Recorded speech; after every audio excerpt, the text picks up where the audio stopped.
অতনুৱে বাৰান্দাত থিয় হৈ তাৰ বেডৰুমৰ খিৰিকীৰে দৃশ্যটো দেখিলে। তাৰ পত্নী বিপাশাক অনিৰ্বাণে চুমা খাইছে। খুব নিবিড় আলিংগনত আবদ্ধ দুয়ো। বিপাশাৰ হাতে অপ্ৰতিৰোধ্যভাৱে অনিৰ্বাণৰ পিঠিত খামুচি ধৰিছে। লাহে লাহে অনিৰ্বাণে এহাতেৰে তাইক বেষ্টন কৰি আনিছে আৰু আনখন হাতেৰে তাই শৰীৰত ব্যাকুল হৈ কিবা এটা বিচাৰি ফুৰিছে। বাৰান্দাত কেইছেকেণ্ডমান ৰৈ অতনুৱে সেই দৃশ্যটো দেখিলে। আনকি খিৰিকীৰ পৰ্দা যে কচোৱা আছে, দুৱাৰো যে মেলা আছে, সেইলৈও সিহঁতৰ ভ্ৰূক্ষেপ নাই। দুয়ো যেন অন্য পৃথিৱীত নিমগ্ন।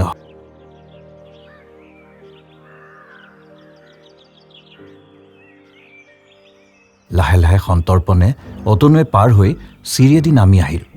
ইফালে সিফালে চাই যিমান পাৰি নিশব্দে সি গেটখন খুলি ৰাস্তাত উঠিলহি। নিজৰ ঘৰৰ পৰা এনেদৰে পলাতকৰ দৰে উভতি অহাটো হাস্যকৰ। অতনুৰ চৰিত্ৰৰ সৈতে সি খাপো নাখায়। কিন্তু ইয়াৰ সলনি অতনুৱে কেইটামান যুক্তি সৃষ্টি কৰি ল'লে মনতে।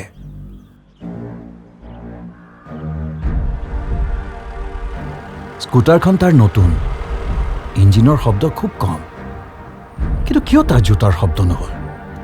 খোজৰ শব্দ বাৰান্দাইদি আগুৱাই অহা শুনা পালে হয়তো বিপাশা আৰু অনিৰ্বাণে এনে এটা পৰিস্থিতি সৃষ্টি নকৰিলেহেঁতেন। তদুপৰি হঠাৎ দুপৰীয়া আগতীয়াকৈ কোনো খবৰ নিদিয়াকৈ ঘৰলৈ আহিবলৈ অতনুৰনো কি প্ৰয়োজন আছিল?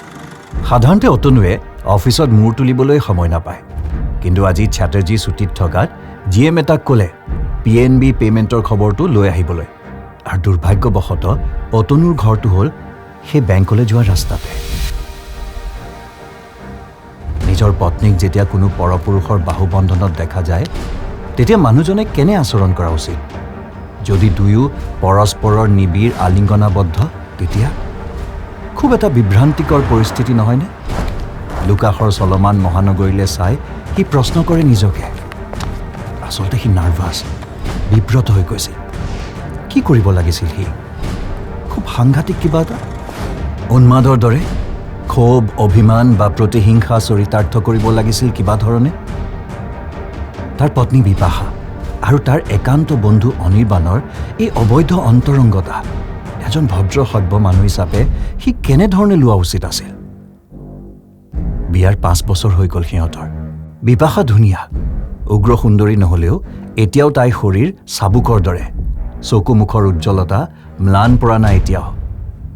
তাইৰ শৰীৰী আকৰ্ষণ হয়তো কোনোৱে অস্বীকাৰ কৰিব নোৱাৰে। কিন্তু এই যে বিপাশাই অনিৰ্বাণৰ পিঠিত খামুচি ধৰিছিল, ভয়ংকৰ আকুলতাৰে তাৰ ওঠত গুজি দিছিল তাইৰ ওঠ, অতনুৱে স্পষ্ট দেখিছিল। তেতিয়া তাইৰ বুকু কি দ্ৰুত উঠা-নমা কৰিছিল। তৃপ্তিত চকু মুদি দিছিল তাই। এইবোৰ কি একেদিনাই ঘটিছে? এক ধীৰ নিশ্চিত প্ৰক্ৰিয়াৰে কি এই সম্পূৰ্ণতা সৃষ্টি হোৱা নাই?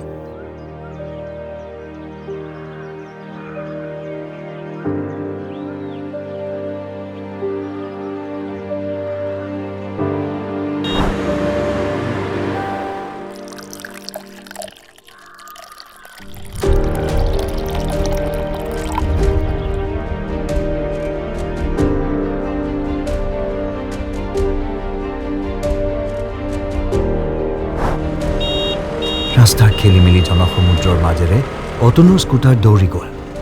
অন্যমনস্ক সি। পিছফালৰ পৰা এখন গাড়ীয়ে অভাৰটেক কৰাৰ বাবে বাৰে বাৰে হৰ্ণ দি থকা সি যেন শুনা নাপালে। ওঠৰ মাজত থকা চিগাৰেটটোত শেষ টান মাৰি দলিয়াই দিলে অতনুৱে। বিপৰীত দিশৰ পৰা অহা বতাহৰ ছাতি তাৰ মুখত। চিটি বাছ ষ্টপেজটোত দুখন বাছ অগাদেৱাকৈ আছে। কেইটামান হকাৰৰ বিৰক্তিকৰ তৎপৰতা। ৰাস্তাৰ কাষৰ ফিল্ডখনত ভ্ৰাম্যমান থিয়েটাৰে তম্বু তৰিছে। এক চমক হিন্দী গান তাৰ উগ্ৰ বাজনাসহ উৰি আহিল। সন্মুখৰ চাৰিআলিটোৰে হঠাৎ চাইৰেন বজাই দুখন ফায়াৰ ব্ৰিগেডৰ গাড়ী। হয়তো ক'ৰবাত জুই জ্বলিছে। কেতিয়া আৰম্ভ হ'ল এইবোৰ? বহু বছৰ ধৰি বিপাশাক জানে অতনুৱে।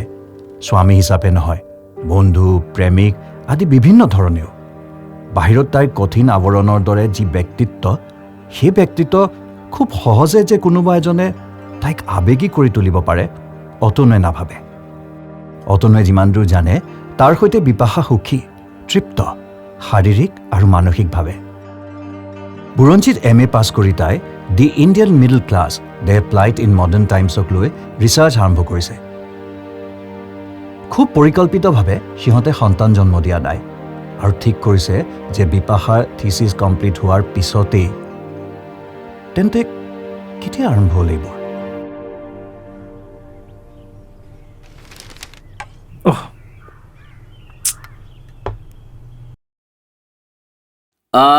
বিপাশা, পানী এগিলাচ আনিবাচোন।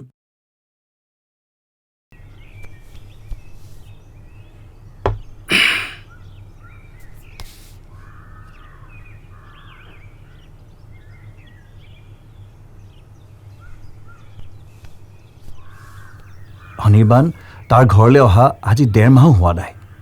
ইয়াৰ আগে আনকি বিপাশাই তাক চিনিয়ে নাপাইছে। আনকি এদিন সন্দেহ আৰু ঈষৎ বিৰক্তি মিশ্ৰিত সুৰেৰে বিপাশাই অতনুক সুধিছিল, অনিৰ্বাণ এনেকৈয়ে থাকিব নেকি আমাৰ লগত?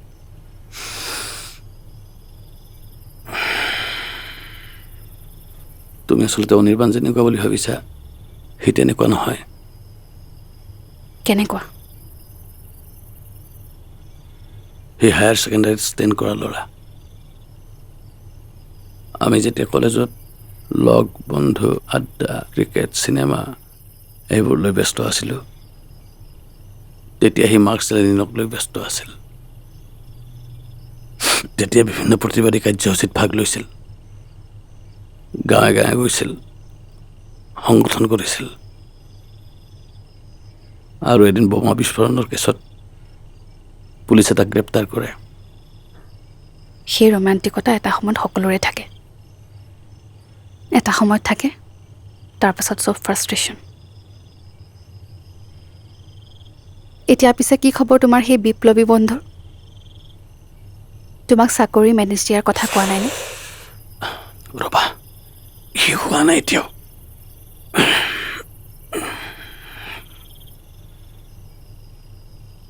অনিৰ্বাণ এতিয়া বহুত ডাঙৰ বিদ্ৰোহী সংগঠনৰ সদস্য। তাৰ সংগঠনৰ বহুতে ইতিমধ্যে চাৰেণ্ডাৰ কৰিছে, বিশ্বাসঘাতকতা কৰিছে। তাৰ মূৰৰ ওপৰত চৰকাৰে এতিয়াও লাখ টকাৰ পুৰস্কাৰ দি থৈছে।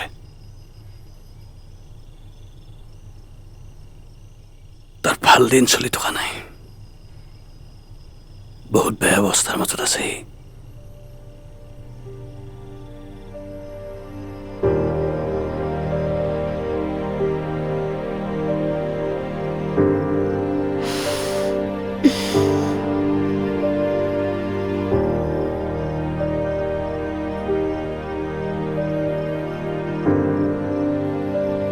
অতনু আচৰিত হ'ল যে ইমানখিনি কোৱাৰ পিছতো বিপাশা চমকি নুঠিল। তাই বুকু আগৰ দৰে শান্ত নিৰুদ্দেশ।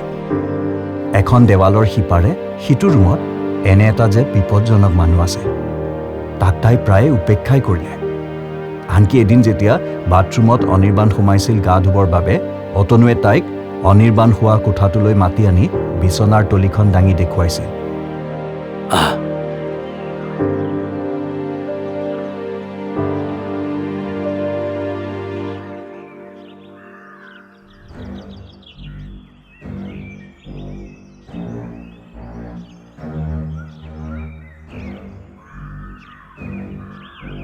এইটো এটা বিদেশী ৰিভলভাৰ, বুজিছা? দেখাত সৰু কিন্তু মাৰাত্মক। এইটো কি ডাঙৰ কথা? আজিকালি স্কুল কলেজৰ ল'ৰা ছোৱালী হাতে হাতে থাকে।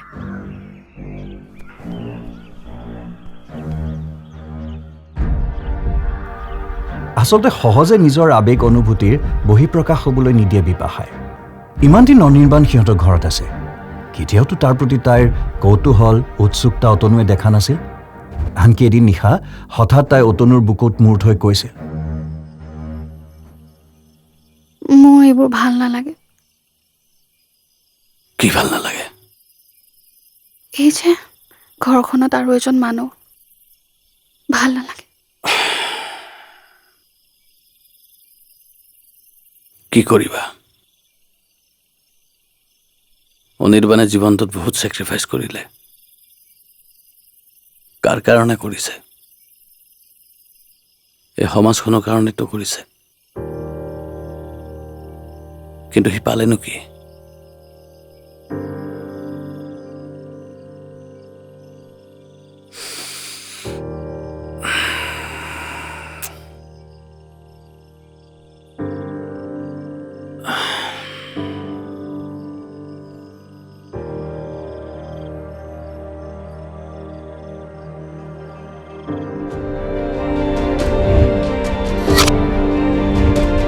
হঠাৎ সি দেখে স্তব্ধ হৈ গৈছে দুকাষৰ চলমান মহানগৰী। জন্ম নিয়ন্ত্ৰণৰ প্ৰকাণ্ড হোৰ্ডিংখন, ড্ৰাই ক্লিনাৰ্ছখনৰ ছাইনবোৰ্ডখন ৰৈ গৈছে তাৰ ওচৰত। অতনুৱে তাৰ অফিচ আহি পাইছেহি। নিজৰ টেবুলত আসন্নৰ দৰে বহি থাকিল অতনু। খিৰিকীৰে এচমকা ৰ'দ আহি তাৰ টেবুলত পৰিছেহি।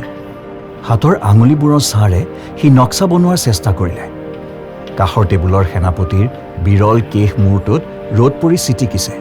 অন্যদিনাই হোৱাহেঁতেন ই এক কৌতুকময় পৰিৱেশৰ সৃষ্টি কৰিব পাৰিলেহেঁতেন। কিন্তু আজি অতনু আত্মমগ্ন হৈ থাকিল। বাৰে বাৰে একেটা প্ৰশ্নই ঘূৰি ঘূৰি তাৰ মনলৈ আহিল। কেতিয়া, কেনেকৈ, কিয় এইবোৰ আৰম্ভ হ'ল? অনিৰ্বাণতকৈ সি দস্তুমত সুস্বাস্থ্যৰ, সুন্দৰ মানুহ। সি ইণ্টেলিজেণ্ট, ছাকচেছফুল, অন্ততঃ অনিৰ্বাণতকৈ সফল মানুহ। 8 বছৰ হৈছে চাকৰি কৰা। ইয়াৰ মাজতে সি মাটি কিনিছে, ঘৰ বনাইছে, বাহিৰা পইচা আছে, পুৰণি স্কুটাৰখন বেচিছে, নতুন এখন লৈছে আৰু গাড়ী এখন কিনাৰ কথাও ভাবিছে। আৰু অনিৰ্বাণটো এটা ব্যৰ্থ বিপ্লৱী, হয়তো অলপ বেছি ৰোমান্টিকো। তাৰ স্বাস্থ্য ভাঙি গৈছে, গালৰ হনু ওলাই গৈছে। সাংঘাতিক অনিশ্চয়তা তাৰ সন্মুখত। লগৰ বহু পুলিচৰ গুলীত মৰিছে। কোনে কেতিয়া বিশ্বাসঘাতকতা কৰে ঠিক নাই। সংগঠন যিদৰে থানবান হৈ গৈছে, হয়তো ৰিঅৰ্গেনাইজ কৰিব পৰা নাযাব। ছাৰ, আপোনাক জিএমে মাতিছে। জিএমে তাক বিচাৰিছে। পিয়নটোৱে আহি ক'লেহি। ৰুমটোৰ পৰা ওলাই যাবলৈ লৈ দুৱাৰ মুখত ৰৈ অতনুৱে সেনাপতিক উদ্দেশ্যি ক'লে, সেনাপতি ছাৰ, ৰ'বাচোন 1 মিনিট।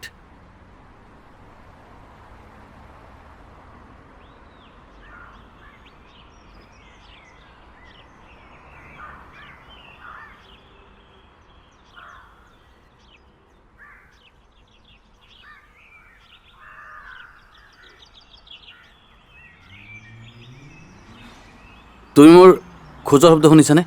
নাই ছাৰ। চিয়'ৰ? অঁ ছাৰ।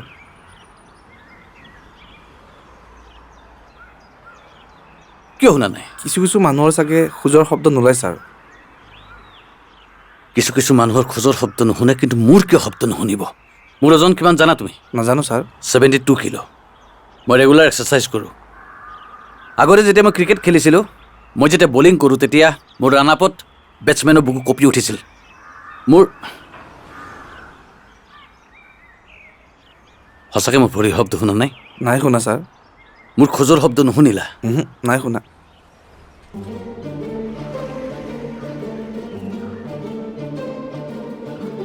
মই গৈ আছোঁ। ঠিক আছে।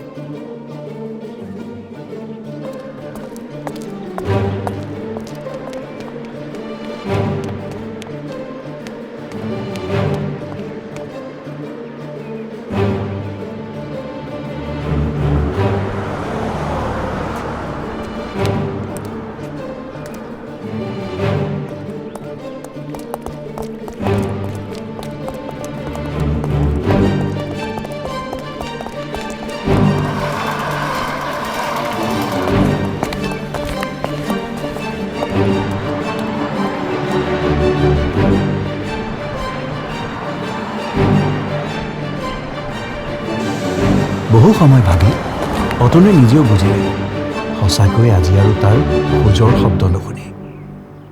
সেই যে আজি প্ৰায় 2 মাহ আগে সি অনিৰ্বাণক লগ পাইছিল সন্ধিয়া সময়ত চিটি বাছ ষ্টপেজত। অনিৰ্বাণক চিনি পাওঁতে অতনুৰ মুহূৰ্তৰ এক সূক্ষ্ম ভগ্নাংশও নালাগিছিল। গাত স্কাৰ্ফৰ দৰে এখন কাপোৰ মেৰিয়াই লৈছে সি। ষ্টপেজটোৰ অপেক্ষাৰত মানুহবোৰৰ পৰা কিছু আঁতৰত সি ৰৈ আছে। অতনু তাৰ ওচৰলৈ আহিছিল পিছফালৰ পৰা। তাৰ পাছত এখন হাত থৈ সি কৈছিল, অনিৰ্বাণ নহয়নে?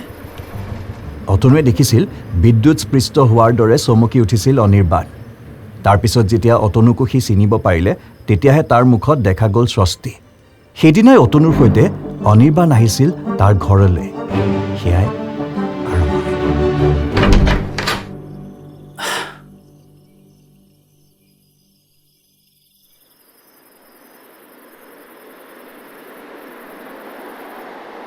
এক্সকিউজ মি,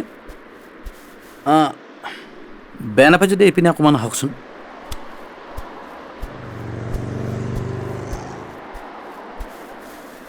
ঠিক আছে, মই এবাৰ খোজকাঢ়িছোঁ। 1 ছেকেণ্ড।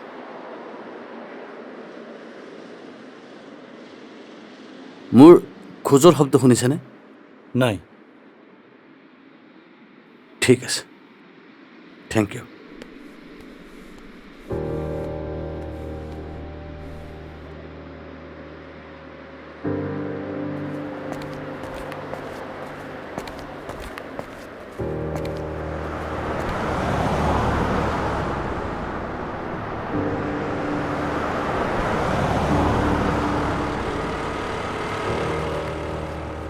সন্ধিয়া কিছু পলমকৈ অতনু ঘৰলৈ আহিল।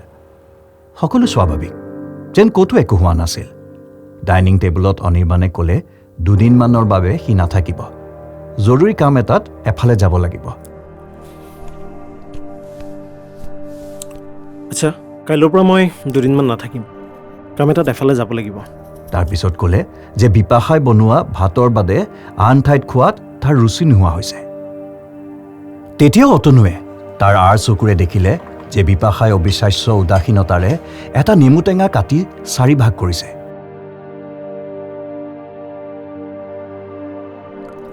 আনকি অনিৰ্বাণে সদায় কৰাৰ দৰে বুৰ্জোৱা মিডল ক্লাছ চেণ্টিমেণ্টক টানি আনি 2-এটা কৌতুকো কৰিলে।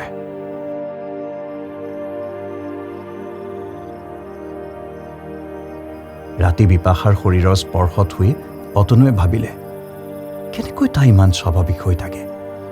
ই কি অভিনয়, অন্তৰ্মুখিতা, কি বিশ্বাসেৰে সি তাইৰ ওঠত সেই অন্তৰংগতাৰে চুমা খাব, যি ওঠ এতিয়াও অনিৰ্বাণৰ শৰীৰৰ উমেৰে উষ্ণ। এইবোৰ দুখে অতনুক পীড়িত কৰিব লাগিছিল, কিন্তু বুকুৰ ক'ৰবাত আন এক বেদনাই খোচা বিন্ধা কৰি থাকিল। নাই ছাৰ। নাই। নাই। তাৰ যে খোজৰ শব্দ নহয়। অনিৰ্বাণ 2 দিনমানৰ বাবে আঁতৰি গ'ল। তাৰ গন্তব্য কি, লক্ষ্য কি, অতনুৱে নাজানে, কেতিয়াও বুজাৰ চেষ্টা কৰা নাই। অনিৰ্বাণে যিখিনি জনাইছে সেইখিনিয়ে অতনুৰ বাবে যথেষ্ট। হয়তো সেইবাবে তাৰ ঘৰখন অনিৰ্বাণৰ এক নিৰ্ভৰযোগ্য নিৰুপদ্ৰৱ শ্বেল্টাৰ। মাজে মাজে এইদৰে অনিৰ্বাণ নাইকিয়া হয়। অতনুৱে জানে সি প্ৰাণপণে চেষ্টা কৰিছে সংগঠনটো পুনৰ্জীৱিত কৰাত, কিন্তু খুবেই নিঃসংগ সি। হয়তো সি সফল হোৱাৰ কোনো আশা নাই। তাৰপিছত এদিন শীতৰ শেষৰ এক পুৱা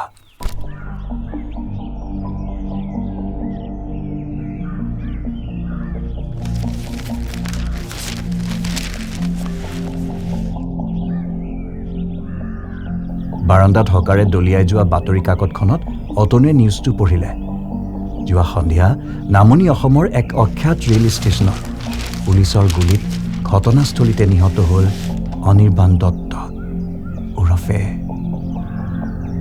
তেওঁৰ হাতৰ পৰা উদ্ধাৰ কৰা হৈছে এটা বিদেশী ৰিভলভাৰ। বাতৰিটো ষ্টাফ ৰিপৰ্টাৰে পৰিৱেশন কৰা। বহু সময় বাতৰি কাকতখন ধৰি থৰ হৈ ৰ'ল সি। পুৱা খুব ব্যস্ত হৈ থাকে বিপাশা। অতনুক অফিচলৈ উলিয়াই দিয়ে, অলপ পঢ়া শুনাও কৰে। বাতৰি কাকতখন পুৱাই পঢ়াৰ সময় নাপায় তাই। সি সন্তৰ্পণে ৰুমত সোমাই আহি ক'লে,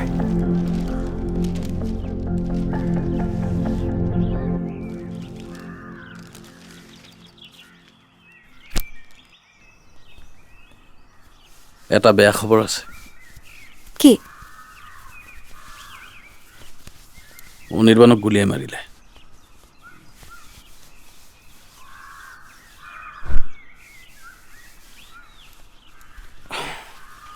মই সন্দেহ কৰিছিলোঁ তেনেকুৱা কিবা এটা হ'ব বুলি। তোমাৰ একো অসুবিধা নহয়তো? পুলিচে একো ক্লু পোৱা নাই। কিবা গম পালে এতিয়ালৈকে আহি গ'লেহেঁতেন ইয়ালৈ। স্পটতে মৰিছে, অকলে আছিল। সি খুব সাৱধানেৰে তাইৰ প্ৰতিক্ৰিয়া লক্ষ্য কৰিলে। ইস্ত্ৰি ছুইচটো অফ কৰিলে তাই।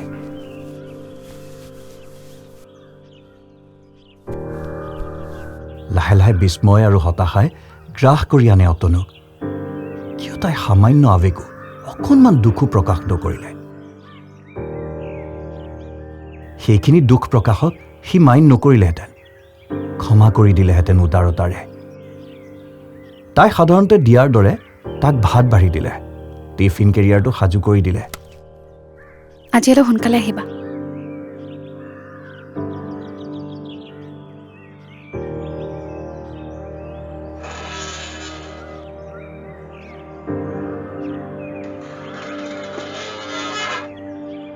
আনকি তাই বাতৰি কাকতখন মেলি নিউজটো নিজে এবাৰ পঢ়িও নাচালে।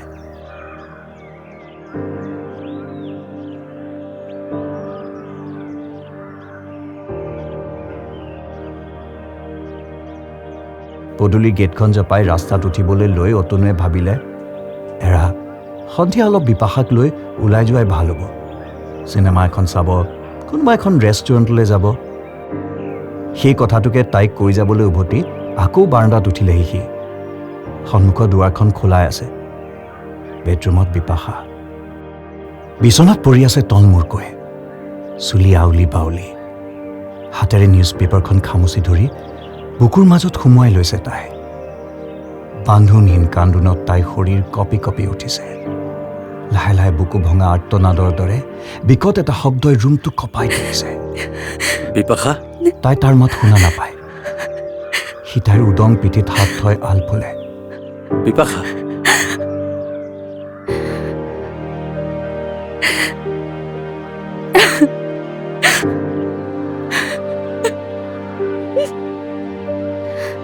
উপায় নাই, আমি একো কৰিব নোৱাৰো।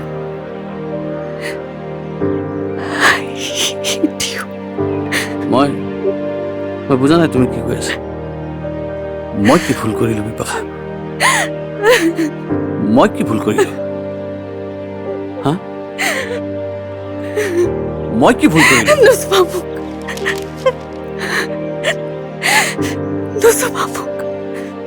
মই তোমাক ঘৃণ কৰো। প্লিজ বিপাশা, মই তোমাক ঘৃণ কৰো। কিন্তু মই কি ভুল কৰিলো বিপাশা? মোক কোৱা। মোৰ দুখ কি? কিহৰ বাবে তুমি মোক বেয়া পোৱা?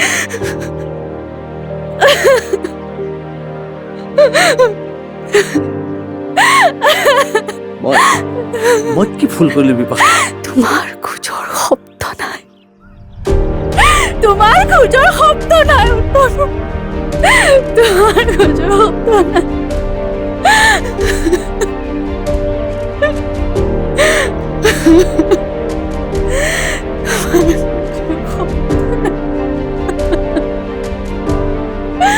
অতনু স্তব্ধ হৈ ৰ'ল।